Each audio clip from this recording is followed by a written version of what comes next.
అందరూ బాగున్నారా? నేను చాలా బాగున్నానండి. ఒక విషయం చెప్పాలండి మీకు. అందరికీ వర్షాలు వస్తున్నాయి కదా, వాటి వల్ల సర్ది, జలుబు, జ్వరం అన్నీ వస్తున్నాయి కాబట్టి శుంఠి, మిరియాలు వాటర్లో కలిపి బాగా మరగబెట్టి తాగండి, జ్వరాలు పోతాయి. ఈ పని అయితే తప్పనిసరిగా చేయండి. అందరికీ జ్వరాలు ఉన్నాయి వైరస్ లాగా. ఓకేనా ఫ్రెండ్స్? ఇప్పుడు మనము ఒక మంచి రెసిపీతో మీ ముందరకు వచ్చాను. అదేనండి ఎగ్ ఫ్రైడ్ రైస్. దానికి కావలసిన పదార్థాలు చెప్తాను రండి. ఇప్పుడు ఎగ్ ఫ్రైడ్ రైస్ కావలసిన పదార్థాలు ఇదిగోండి. ఇక్కడ మనం ఇప్పుడే ఉడికించి ఒక గ్లాస్ బియ్యం ఉడికించుకున్నాం. అన్నం వేడివేడిగా ఉంది. ఇది రైస్ అండి. ఇక్కడ 3 ఎగ్స్ అండి. ఒక గ్లాస్ బియ్యంకి 3 ఎగ్స్ సరిపోతాయి. ఒక 4 పచ్చిమిరపకాయలండి, ఒక 10 బీన్స్ అండి, ఒక క్యారెట్ దుంప అండి, పుదీనా, కొత్తిమీర, ఆవాలు, జీలకర్ర, ఫ్రెష్ కరివేపాకు అండి. స్టవ్ వెలిగించుకోవాలండి. స్టవ్ వెలిగించుకొని కడాయి పెట్టుకుందాం. ఫస్ట్ ఇది బాగా వేడెక్కిన తర్వాత ఆయిల్ వేసుకుందాం. ఇప్పుడు మనం కడాయి వేడయ్యిందండి. ఇప్పుడు మనం ఆయిల్ వేసుకుందాం. ఎగ్ ఫ్రైడ్ రైస్కి కొంచెం ఆయిల్ ఎక్కువే పడుతుందండి. ఒక చిన్న గ్లాస్ వేసుకున్నాను నేను. ఆయిల్ వీటెక్కాలి. ఆయిల్ వీటెక్కిన తర్వాత మనం ఆవాలు, జీలకర్ర వేసుకుందాం. ఆవాలు, జీలకర్ర వేయించుకున్న తర్వాత కొంచెం ఫ్రై అయినాక మనం పచ్చిమిరపకాయలు వేసుకుందాం.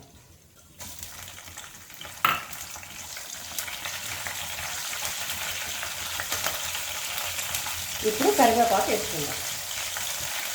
ఇప్పుడు బీన్స్ వేసుకుందామండి, 1 కప్పు. ఇప్పుడు మనం 1 కప్పు క్యారెట్ వేసుకుందాం. మనము ఇందులో కొంచెం సాల్ట్ వేసుకుందామండి. ఇలా ఈ వెజిటేబుల్ అన్నీ ఈ ఆయిల్లో మంచిగా ఉడికిపోతాయి అన్నమాట. నేను ఇందులో టమాటా వేయలేదండి, ఎందుకంటే టమాటా రైస్కే వేయాలి, కానీ ఎగ్ ఫ్రైడ్ రైస్ మాత్రం టమాటా వేయొద్దండి.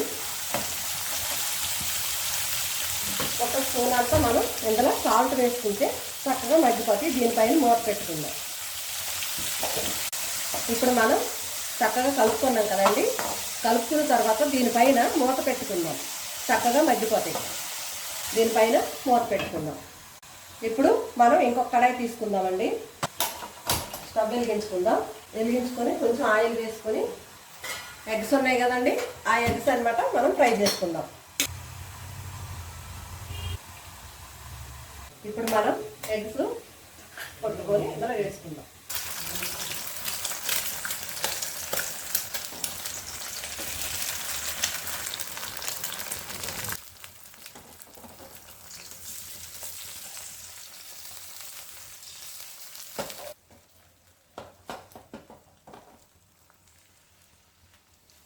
మనం ఇప్పుడు ఒకసారి చెక్ చేసుకుందాం. చూడండి ఎలా మగ్గిపోయావో, చక్కగా మగ్గిపోవాలి.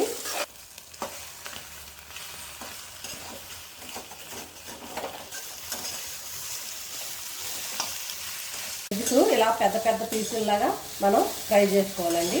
ఇప్పుడు మనం స్టవ్ కట్టిద్దాం. ఈ విధంగా వేగుకోవాలి చక్కగా. ఇప్పుడు మనం మూత తీసి చెక్ చేసుకుందాం. చక్కగా మగ్గిపోయాయండి. ఇప్పుడు మనం 1 స్పూన్ అల్లం వెల్లుల్లి పేస్ట్ వేసుకుందాం. వేసుకొని చక్కగా ఫ్రై చేసుకుందాం. ఈ అల్లం వెల్లుల్లి పేస్ట్ పచ్చివాసన పోయేదాకా వేగించుకుందాం. ఇందాక చెప్పలేదు కదండి, మర్చిపోయాను. బాగా ఫ్రై అయిపోయిందండి. ఇందులో సాల్ట్ వేసాం కదా. ఇప్పుడు మనం ఇందులోకి ఉడికించి పెట్టుకునే రైస్ వేసుకుందాం. ఇప్పుడు మనం ఇందులోకి రైస్ వేసుకుందామండి.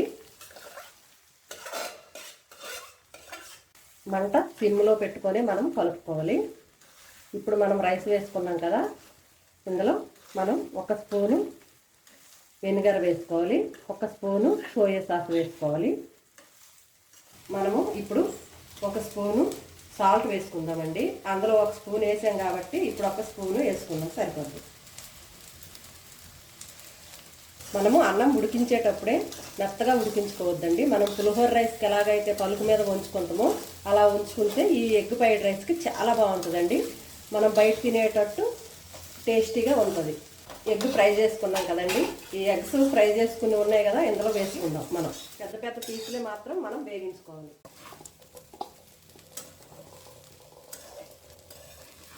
ఆహా, ఇప్పుడే గుమ్మగుమ్మలు ఆడిపోతుందండి అసలు.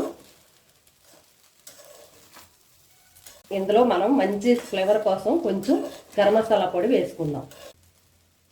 కొద్దిగా వేసుకుంటానండి. 1 స్పూను వెనిగర్ వేసుకుందాం. 1 స్పూను సోయా సాస్ వేసుకుంటే మనం బయట తినే ఫీలింగ్స్ వస్తుంది. చాలా చాలా సూపర్ టేస్టీగా ఉంటుందండి. అంతా ఒకసారి మనం చక్కగా కలుపుకొని ఇప్పుడు మనం ఫైనల్గా కొంచెం కొత్తిమీర పుదీనా వేసుకుందాం. చాలా సూపర్ టేస్టీగా ఉంటుంది. సన్నగా కట్ చేసుకున్న కొత్తిమీర, కొద్దిగా పుదీనా ఫ్లేవర్ కోసం, ఎక్కువ వద్దు, కొంచెం వేసుకోండి. ఇప్పుడు మనం ఒక 5 నిమిషాలు సిమ్లోనే మూత పెట్టేసి ఉంచిద్దాం.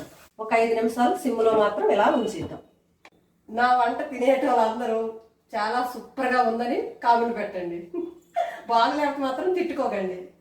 ఇప్పుడు మనం ఒకసారి అంతా కలుపుకుందాం. అసలు ఇలా చూస్తుంటేనే తినేమని అనిపిస్తుందండి, నోరు ఊరిపోతుంది.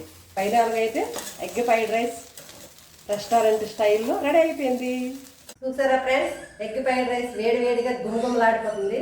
ఈ ఎగ్ ఫ్రైడ్ రైస్ మీ ఇంట్లో కూడా ట్రై చేయండి. ఎలా వచ్చిందో కామెంట్ చేయండి. ఈ వీడియో కనుక మీకు నచ్చినట్లయితే లైక్ చేయండి, షేర్ చేయండి, సబ్స్క్రైబ్ చేయండి.